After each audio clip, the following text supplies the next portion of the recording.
I think it's quite ridiculous seeing an article accusing Tinubu's government of lopsided appointment, of marginalizing the North, and even the whole Northern stakeholders accusing Tinubu's government of marginalization. I think it's ridiculous because we understand that Buhari sowed all the seed. We cannot forget in a hurry how Buhari made it very clear that the eastern part of the country gave him 5% vote, and as such, that they will receive 5% attention for his government. That he did for 8 years. Okay, before I bring you details of where Atiku made his comments, let us quickly remember that under the administration of Muhammadu Buhari, we saw so much concentration of projects in the north.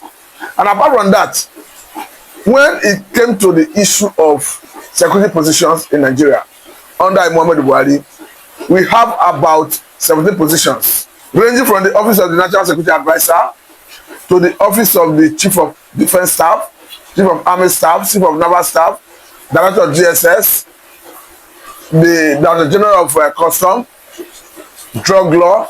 We are talking about 17 positions. They not took 14, they left just about 3 or 4 for the whole southern part of the country. And this they did for 8 years.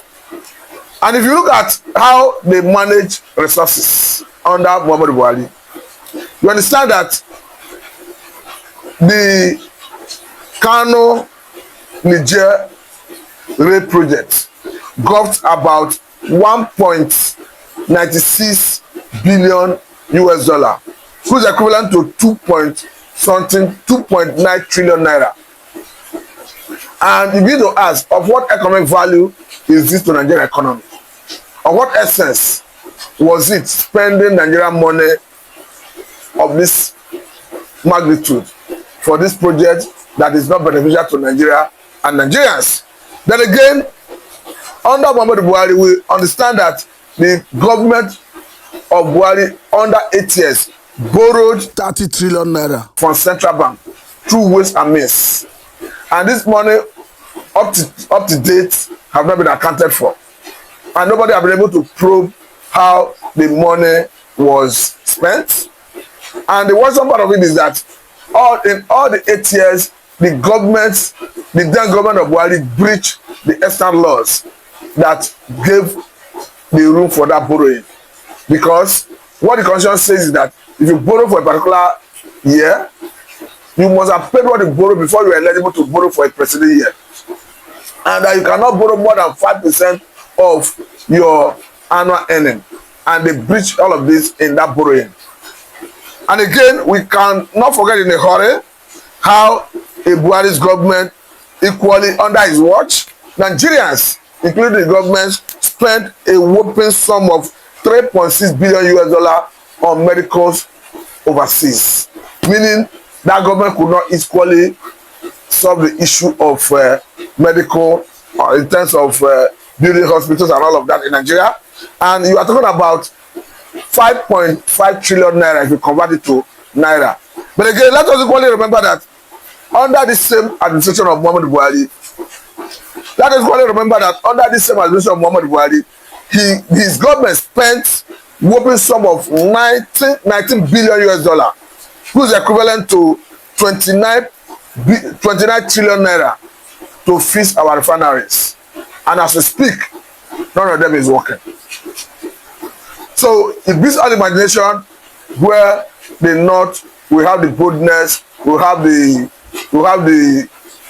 effrontery, will have the moral standard to start accusing someone of marginalization and all of that. But let me quickly read from the Guardian newspaper for you to have a sense of what Atiku is saying, because I equally want to get your opinion on this.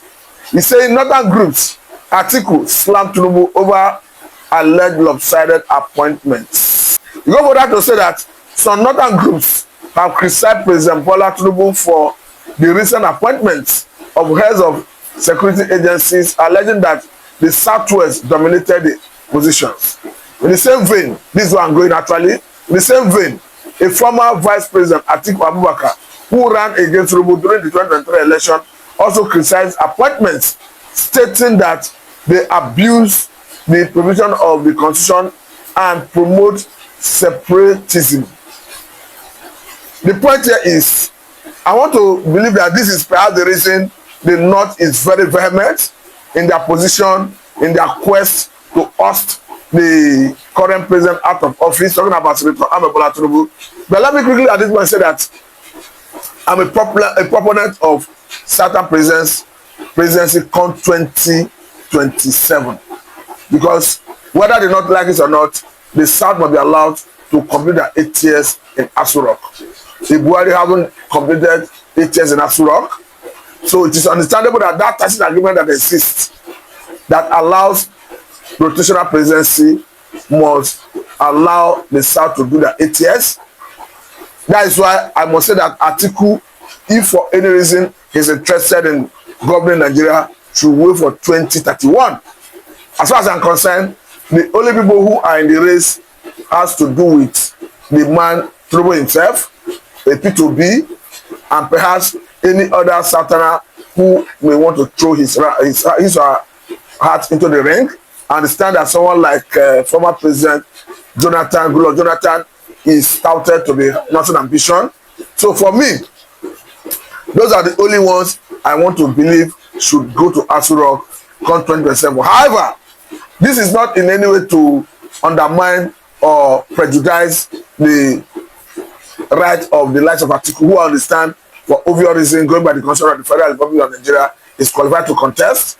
But what I'm saying in essence is, based on that tacit agreement that says that if they not govern for 8 years, they come to the South, I want to say that that agreement, original agreement, should be respected.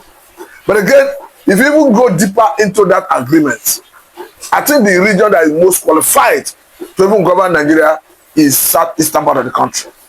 This is not far-fetched, because if you look at Nigeria from inception of this national democracy, talking about 1999, you understand that the southeast is the only region that have not actually had the opportunity to govern Nigeria out of all the regions from the southern part of the country. You understand that actually from the southern part of the country, the southwest have governed for 8 years under former President Olusegun Obasanjo, and in the same vein, the south have equally governed under the former President Goodluck Jonathan for 6 years, and currently we have someone in the saddle, Senator Tinubu, who is equally from the southwestern part of the country, and as we speak, no one have governed from the southeastern part of the country. So if we are looking deeper into who should govern in terms of unwritten agreement, in terms of understanding, in terms of for purpose of cohesion, national cohesion, I think is the southeastern part of the country. However, there is no constitutional provision that say it must go to a particular region for a particular dispensation. That is why it is certain that the South, all the candidates, or rather all the would-be aspirants from the southern part of the country, are the ones that should be allowed to govern Nigeria come 2027. Because if we want to even go deeper, I want to believe that we should get to a point where we even make some laws to regulate how we rotate this presidency. Because if that is not done, we are going to have a situation where some regions will not even have opportunity of tasting what Aso Rock looks like. And I want to believe that even the south, the middle belts, not central, to even be warming up to take over from the south when the south would have completed their 8 years. Because I understand that all this noise about northern turn, not want to govern, the north central has always been marginalized. Because I don't think any of the north central states have governed this country, not just since the inception of this democracy, even since Nigeria began. Because you are looking at the states like Kogi, looking at states like Benue, Taraba, and perhaps other states, Nasarawa, and all of that. So I want to believe that when the power will be leaving the south, that the middle belt should be warming up, instead of the core north saying it's their turn. You understand that what happens is the north corner will always want to use the middle belt to make up the number. They are quick to say it is a northern town. But when it comes to the north, they often neglect other part of the north, particularly the north central, and they will always want to grab it. That is why I'm making a case for the North Central. And beyond that, we have seen some individuals who have come up recently to advocate that the North Central should be allowed to have a shot at Aso Rock. That's why I want to bring you some opinion on Twitter, so that we'll have a sense of what I'm discussing here. For you to know that people are already taking in that direction, I will bring you some opinion as we go further into this conversation. All right, let us look at this one that is coming from a Twitter handle that goes by the name Cross. He said, after Tinubu, the presidency must return to the North. But you don't have a problem with Atiku, a Northerner, trying to contest in the supposed time of the Southern presidency. You go further to say that after Tinubu, he should send power to the North Central. Heaven will not fall. I equally want to believe that heaven will not fall, because actually the North Central, or call it Middle Belt, have not tasted this power.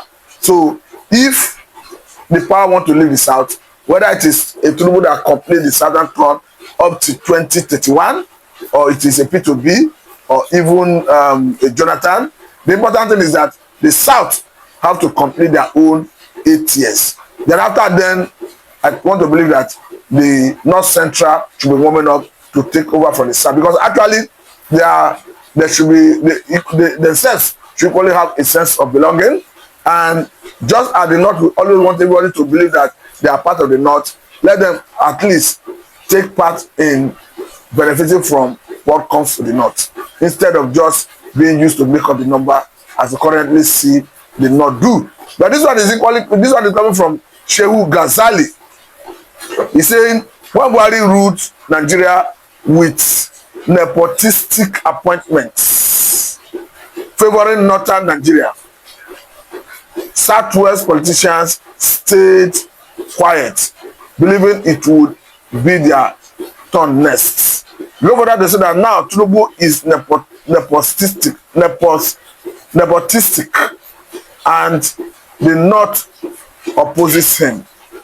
He said, wanting him out of office. Like I always say, the Buhari sowed the seed, because all the while he was busy making the certain appointments, marginalizing other regions. Little did he know that the day will come when other regions will be in power. Though personally, I do not encourage nepotism, but at a stance, it appears as though no one can help the situation until Nigeria and Nigerians are ready to do the needful. Because coming to think of it, if Nigerians or Nigeria were working in the true sense of democracy, I don't think anybody will be bothering to know who is governing, the region the person came from, and where the person did not come from. What should have mattered would have been, has that person gotten the capacity, the competence to do the job, and is the person able to do the job? Is the person actually doing the job? I think those are the issues that should be agitating the mind if we were actually a true a country that is truly practicing democracy. But unfortunately, in this part of the world, what characterizes opinion, how people come up with opinion, has to do with religion, has to do with ethnicity, and all of that. But again, let me look at this other opinion of someone from Twitter. He goes with the Twitter handle that goes as with Wale. He says, the North wants Tinubu to sort all the problems Buhari could not solve in 8 years, within 2 years. Otherwise, Tinubu should step down. You go for them to say that this particular North needs medical attention. But I want to say that yes, actually, the North cannot expect the government to do magic, because personally I was surprised when I saw some stakeholders from the northern part of the country accusing federal government of out of scripture in the North. You need to wonder, the North has always gotten opportunity to govern Nigeria more than the South, whether during the time of military rule or even democracy. I understand that under this national democracy, the southern part of the country have governed for more years. But the question is, if you look at universal basic education, it actually puts the responsibility of training the Nigerian child under the 3 tiers of government. However, what bills of federal government to do in that regard is policy direction and the funding. And these are doing for all the 36 states without exception. So the question is, why is it that we are not seeing much out of school children in the southern part of the country as we see in the north? You got to show that the north, the leaders, the stakeholders have a problem. They are perhaps not willing to allow the children in that region go to school, because it beats all the imagination where you can see number of out of school children in some other states as high as 60-something%, in some cases 50-something%, in some cases 40-something, 30-something, 20-something, as the case may be. And you are talking about children that is within the age bracket of 6 and 16 years. I must say that this is a recipe for crisis. These are potential Boko Haram you are breeding. These are potential Ansarut terrorist organization members you are breeding, because it's very clear. Any child you born allowed to go in the wild without proper parental care, without actually giving the child proper guidance, you are creating a lacuna. You are creating a big risk for the society, because definitely they'll be vulnerable to be radicalized into Boko Haram, into terrorism and all of that. Because if you fail to write the norms of society into the child, the terrorists will help you to write their own value system into the child. I think it's part of the consequence of what we are facing when we talk about fight against terrorism, insurgency, banditry, and all of that. But I want to believe that the northern leaders will realize that it behoves on them to train their child, so that at the end of the day, they can even contribute meaningfully to the Nigerian economy. Because by the time they allow their children to go to school, develop their human capital, definitely it's going to add value to Nigerian economy. But meanwhile, I must let you go at this point. This is Central Media. I'm Mr. Martin.